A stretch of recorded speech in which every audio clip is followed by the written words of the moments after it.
नमस्कार। आज का विषय है सांस और प्रभाव।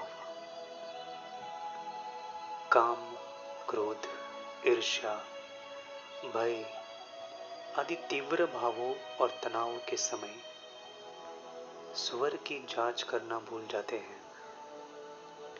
ये तनाव और आवेश आंधी के समान आते हैं और व्यक्ति अपने तन मन की सुध भूल जाता है। जो व्यक्ति ऐसे आवेश के अवसर पर अपने स्वर का निरीक्षण करना याद रखता है, वह अपना स्वामी बन जाता है। जब हम बाई नासिका से सांस लेते हैं, तो उस समय प्यार पैदा होता है। इसका कारण है बायां स्वर चंद्रमा से जुड़ा है। चंद्रमा जब पूर्ण होता है, तो वह अपनी चुंबकीय शक्ति से जल को खींचता है। इसलिए समुद्र में ज्वार भाटा आता है। मनुष्य शरीर में 80% पानी है, या 70% भी कह लें, जिसके परिणाम स्वरूप मनुष्य पर चंद्रमा की चुंबकीय शक्ति का असर होता है और मनुष्य में प्यार की भावनाएं जागृत होती हैं। इसलिए जब बायां स्वर चले, तब भगवान को विशेष रूप से याद करें, क्योंकि भगवान प्रेम का सागर है। आपका ध्यान सहज लगेगा।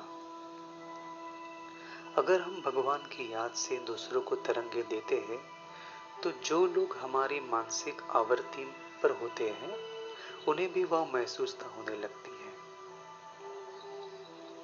जब सुषुम्ना नाड़ी जागृत होती है, तब मानसिक दशा सात्विक होती है और ध्यान बहुत अच्छा लगता है। जब सुषुम्ना नाड़ी एक्टिव हो, अर्थात दोनों नथुनों से सांस आ रहा हो या बायां स्वर चालू हो, अगर उस समय हम भगवान को याद करें, तो इसका प्रभाव कुंडलिनी शक्ति पर भी पड़ता है। स्वास्थ्य, सौंदर्य और यौवन बरकरार रखने के लिए यथा संभव स्वर बदल दें। इस प्रकार दिन में कई बार स्वर बदलने से चिर यौवन प्राप्त होता है। बिना दवाई व्यक्ति ठीक रहता है और बुढ़ापा नहीं आता।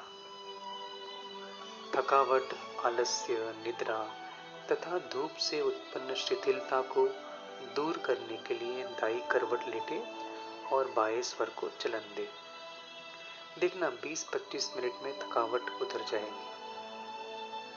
रात को नींद के लिए दाया यानी सूर्य स्वर चलना चाहिए।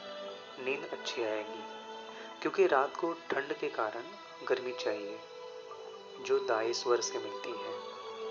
ऐसे ही दिन में चंद्र स्वर चलना चाहिए, जिसका कारण यह है कि दिन में गर्मी होती है और बाएं स्वर से हमें ठंडक मिलती है। लेकिन ये स्वर हर 1.5-2 घंटे में बदलते रहते हैं। धन्यवाद।